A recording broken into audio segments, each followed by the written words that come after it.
Why, hello there. Today we are going to be recording a vlog. His day in the life as a technology consultant. What are you up to today, Addison Chen? You know, same old same. What time do you wake up every day? Let me get changed first. Wow. First thing you do, you gotta wear your work clothes. It's only because you're embarrassed that the camera is going to be seeing that you're dressed in tank tops all day, every day. If this truly was an honest day in the life, we would be seeing you wear that. But no. Because this morning I had a call they scheduled, I didn't even know about. I usually wear my Tony Stark shirt because, it makes me feel smarter. Really? Iron Man. Coffee. Now you have to tell me, when you wake up, what time do you wake up at? Depends. It really depends on my schedule. If they really need me for testing during my project, I have to be up probably 6 a.m. because most of them are from offshore. And what's the stage that your project is currently in? Tell me what your project is about. My project is a very large project for Workday. How many people? It's over, I don't know actually. How many people show up to those town halls? I would say the whole project in general is about 100 members. Okay. So what are you doing on this project? I am from the integration consultant side. I build connectors in order to make it work between both sides. Because they may have another system they never used before and another system which is Workday, and they had to integrate together. And that's what they have people like me to figure that out. What are you making right now? I'm making myself a latte. Oh, oat milk. Today he's going to use the oat milk we got from Trader Joe's. Let's comment down below if you actually like oat milk. We just tried it. Okay, now tell me more about what stage of the project are you right now? We're currently on UAT testing right now, which And what is does UAT called stand for? User Acceptance Testing.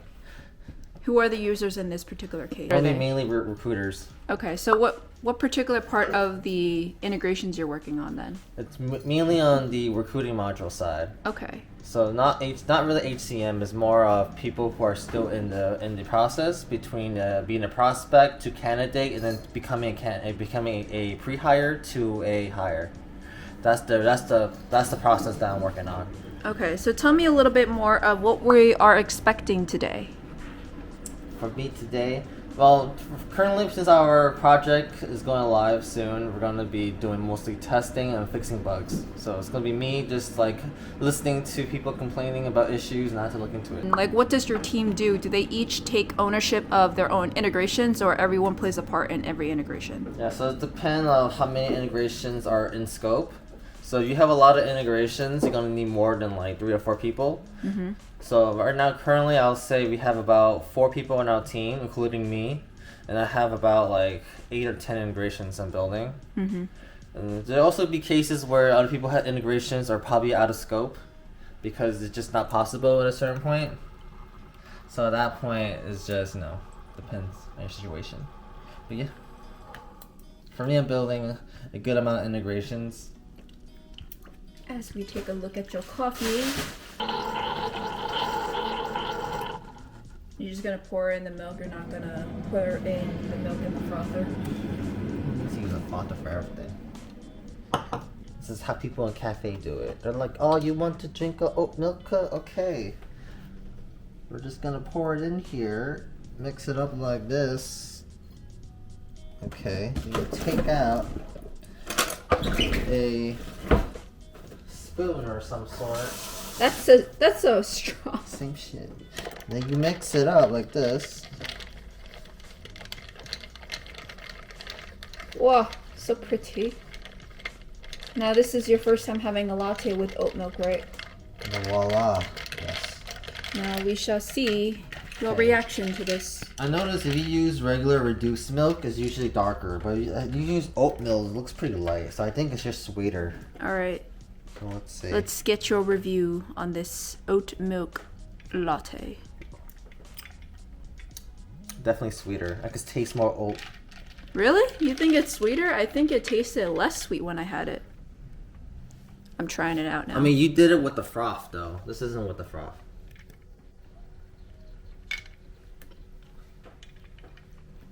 And this was with the Starbucks one? Yeah, it's supposed to be stronger Starbucks compared to your caramel that you have, Christine. Not sponsored, but if you want an affiliate link down below. I'm also going to link our Keurig machine because for some reason every time I do a vlog on this, everyone's like, oh my god, I need to have it. It has a, I'm gonna do a little thing here. It's got a thing where you can get coffee, you can get latte and cappuccino, and when you do coffee you can make it strong, which is basically an espresso shot, and then you have all of these ounces, so it would basically be watering down your one espresso shot into an Americano. Then we also have, this is the one that everyone's so impressed of, is the frother. You could do cold latte and cold cappuccino, or just latte and cappuccino. We typically just put the milk in here, so there's like a little line in there, see that line? And that's where you press the button and then you can make a beautiful latte. Now this little boy forgot to turn off the freaking Keurig machine, so not indicative of what is acceptable in this condo. Now we shall revisit a day in the life of Addison Chen. What are you doing, Sora? Who said you could be there? Huh? One of the main reasons why I wanted to talk about this is because it is such a good opportunity to have two technology consultants living in the same roof, one as a functional consultant and one as a technical consultant. So I kind of wanted to show you today, it's just one day on like the difference. And I'm not going to do a juxtaposition, but you can probably you can probably watch my Pomodoro method video, and that one will show you my typical day in the life. It's not a typical project, I would say, but the day in life would be very similar with the kind of calls that I have for him. He's more technical, like what he's doing right now. Actually, he's working with something called Workday Studio. Can you explain to the audience what is Workday Studio? Workday Studio is basically a custom type of integration because Workday actually has a bunch of package integrations that are usually a file dump. Basically means like you can just bring a bunch of data into a report and then just put it into like a CSV or text file, for example. But if you can't do that with a simple package that Workday gives you, you have to use something called custom integration, which is like Studio. So like say you need to send over like a JSON request, for example, right? You can't do that through an EIB because there is no JSON packaging. EIB in Workday is basically an enterprise interface builder. It is a system that, oh my god, my freaking alarm! It's like 8:45 right now and I have a call at 9, so I'm like trying to pace myself. And EIB is an enterprise interface builder, and this is something specific in Workday that the user can use to put in data. And sometimes integrations use EIBs to put in the integration data as well. Can you show me your Workday Studio? Because I think what you have on the screen is actually not confidential. And tell me what you're showing right now. Okay, so this is a Workday Studio. Basically, it's a way for you to create the workflow using what is given to you, which are custom components on the side, which is what we call a palette. Each of these does different things. For example, a splitter will split a record for you. Aggregator puts the records together for you. You can use these based on what your requirements are from the client for the integration. So this is how I build it. Like everyone does it differently. I would like to make it organized. I like to start with a start here, and then I have the main assemblies, which are basically the route to each of these assemblies. These are the main routes to what we call here. So how do you actually put this into Workday? Is this something like you export into Workday, or you upload a file, or what? Workday is just the tenant, right? So what you do in Studio is you sign in to using your credentials, and with the credentials you can then have access to it through Studio, and then you have to deploy it to Workday, and then from Workday you can then make magic happen, baby. And tell me, where did you learn all this? You probably did not learn this in school, right? I never learned this in school. Why would they teach you this so specific? I learned through a certification and shadowing and training. Did you find this pretty easy to learn? Did you think that a computer science or engineering background is required to know this or to learn this? I think you just need to have a coding background because this can get complicated. a lot of people look at this and get pretty intimidated. But if you really know how to code and you have a good understanding of like what you need to do, what workflow is, then it's not that hard. I see. This would be hard for Christine though. Like, wow. For functional, they'll probably just look at it and be like, bye. I mean, this looks pretty similar to maybe like a BP process, just more on data instead, but instead of like actual logic and... Yeah, like a BP that Christine does is like step processes. I don't think you would know how to do that. Like, I think I've seen how it works. Like, you can even add conditional statements on a business process. A BP, by the way, is a business process. I just said it as a business process. Yeah, but no one connected it until now. So, what are we expecting for today? Like, tell me your agenda. Tell me like what's on your calendar. My first call was optional, but then they always add me in because it is part of what my integration is about as well. And they're having issues understanding between our stream and the upstream versus downstream with the certain values. So we just have to discuss it between both sides. So whenever there's issues between understanding what values to use, and because every values in different systems are different. Like for example, Workday versus Salesforce will have different type of values. And different ways of configuration. So if there is an issue, we're always going to have a call to discuss it face to face. Well, not face to face anymore, virtually face to face. So is this more like a call to look into cross-functional issues between multiple integrations or multiple systems? It's between multiple integrations based on the same values. Okay. So what's your call at 9 a.m.? 9 a.m. It's the cutover team. So that's what a cutover. What is a cutover? So whenever you have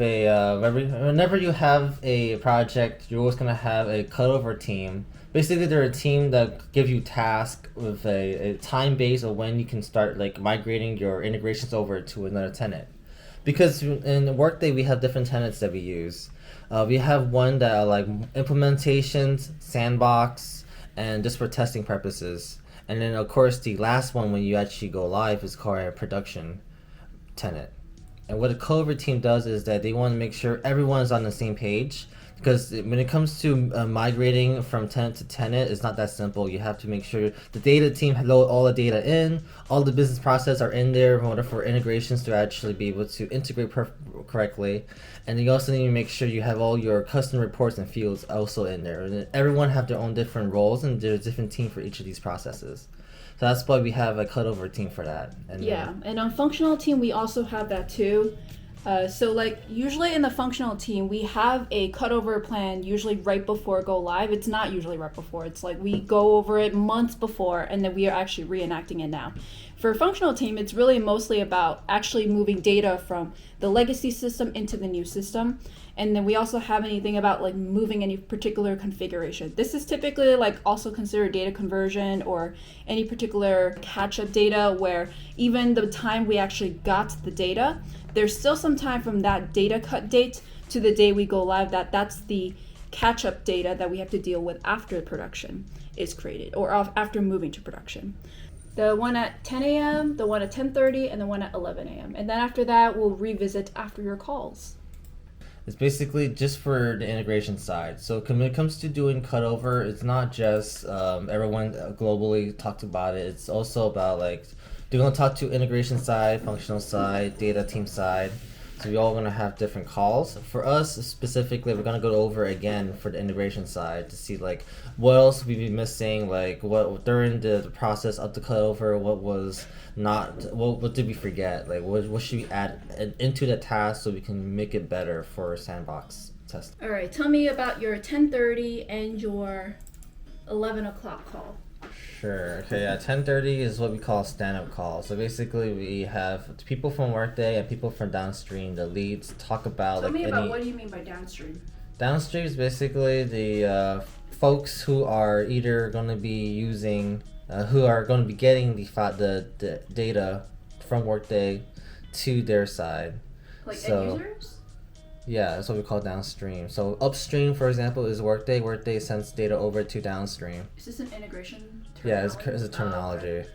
This is my first time hearing it. Yeah, so we're going upstream to downstream. So upstream is when Workday gets all the data first. Like we put it together into a file, and then we send it over to a downstream side, which, for example, can be Oracle, PeopleSoft.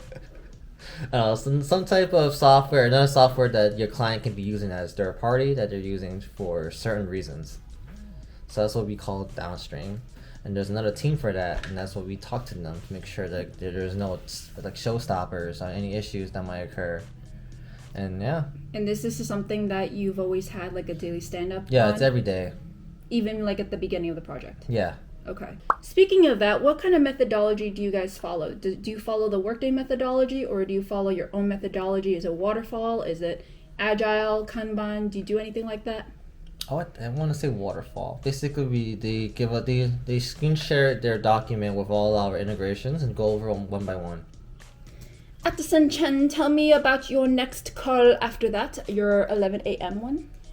Because I have such a large client, Workday likes to work with us directly. So we Nice. have a Workday call, weekly calls with Workday to go over any type of performance issues or anything that have any blockers that can occur. So is this something that they're just trying to gather information, or they actually try to remove these blockers?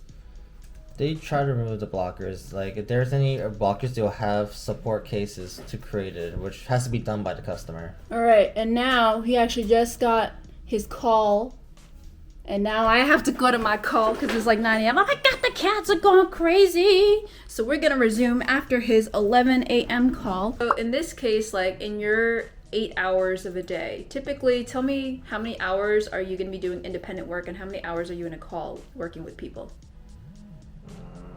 I think for me, as a developer and not a lead, I'm mostly not in calls, usually in the morning. Because most of the people I work with are from offshore, right? So it's usually have to be really early in the morning. And then once that's done, I have about like 4 or 5 hours to do my own work to get everything back up and running and good for their testing, which is going to be their morning, which is going to be my night.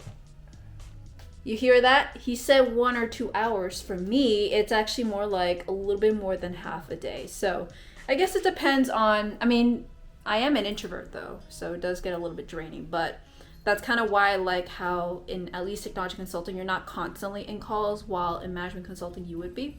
So at least for me, I would have at least the other half.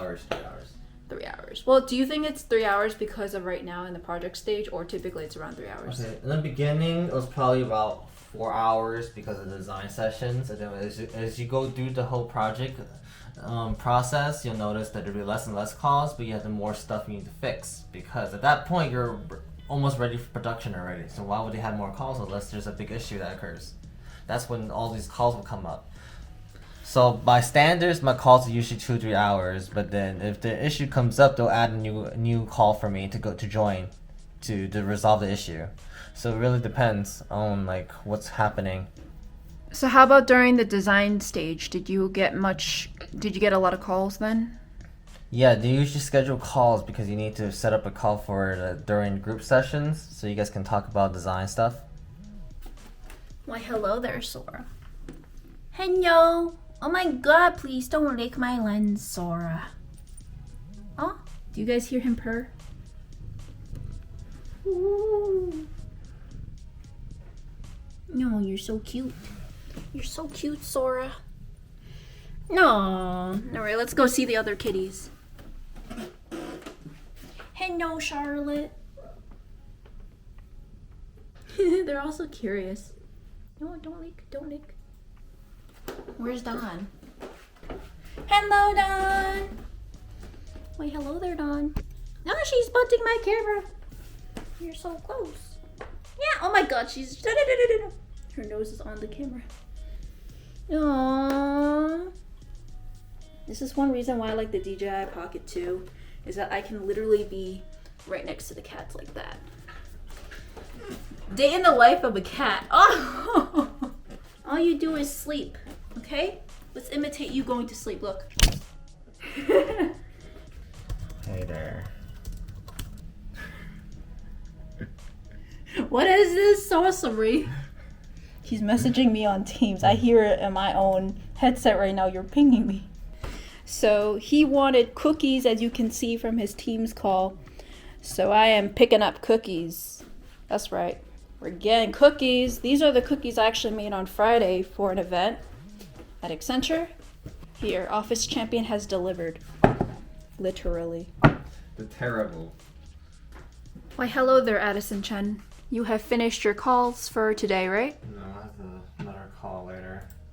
Was that not scheduled yet? Oh, I see. Yeah, that was recently scheduled. So, can you tell me what are you up to right now? It's implementation. And what is the issue? The issue is that there's a field still missed that that's not flowing to their system. One of the values is missing. Implementer access, I can see the field there, but then with something called a user, because it's integration user access. Basically, it's what you use in production. Can't use implementer because that's admin access. You're gonna give them as little access as you can. So we have to go through all the security and see which one is missing, so I can figure out what value is missing there. And is that what you're going to be doing? Like, after you figure this out, what's next? After that, I have to let them know, and then they have to retest it again. Do you guys use anything for testing? Do you have anything like tickets, or is it emails, or what? What do you use? We use Azure. So in Azure, they have a bug report area where we can. Guess what Addison Chen did, by the way? I got a package from a project team. And he put this little panda in here. So cute! Oh my god, so cute. So tell me, how are your calls today? It was okay. And what are you doing now? Going through my emails and just putting down some stuff to do that I need to finish. What time did you wake up today for work? I think like 7:30. And what time did you start today? 7:30. So if you woke up for work at 7:30, technically 8 hours from then, it's like, technically right now, right? Yeah. So are you going to end the day, or are you going to end until 5? Like, I'll probably end tell soon. me about your work-life balance. I'm about to sign off soon. I just need to do some more notes taking down to my to-do list, unlike someone. Wow. Do you have any particular notes you want to tell the viewers about being a technical consultant? Well, you have to have a lot of stuff you need to do throughout the day, right? So I always have bullet points to make sure I know Like what a I need to to-do list? finish. Yeah, just a to-do list. Bullet You points. said bullet points. That's Yeah. not the same. So I do bullet points in a to-do list format, as you can see here. Well, you can't see it, but I can't show it, or else we will get in trouble. she's fired already. No, I would not be. She hit me. It's on camera. You can't do anything. Alright, so for anyone who wants to know about how it's like to be a technical consultant, let me know down below in the comments if you want more of these vlogs. It's gonna be a little bit weird because I'm vlogging for him, basically, almost like I'm doing a Vogue 73 questions kind of thing, but in this context. But let me know down below, because I feel like I have the perfect opportunity to have a vlog for him because it's different than mine, so that way you can kind of see how two separate roles within a particular project, because they're functional consultants and they're technical consultants. So let me know down below in the comments if you're interested, and also comment down below if you think Addison Chen should finally start his freaking YouTube channel he said he was going to do like 4 months ago. If 40 people say so, then I will. There's already been more than 40. Really? Yeah. Who? Me, myself, and I, and your sister, and your sisters, and your sister's friend, and your other sister's friend, and all those people. All those Sisters people. don't have friends. Wow. She's lying. Wow, for all you sisters listening, he just said you have no friends. That's what Christine said. Wow. Peace. So last words. Well, Christine, what did you do today? Nothing. What? What? All right. This is where I'm going to leave this off. Ah, look at that panda.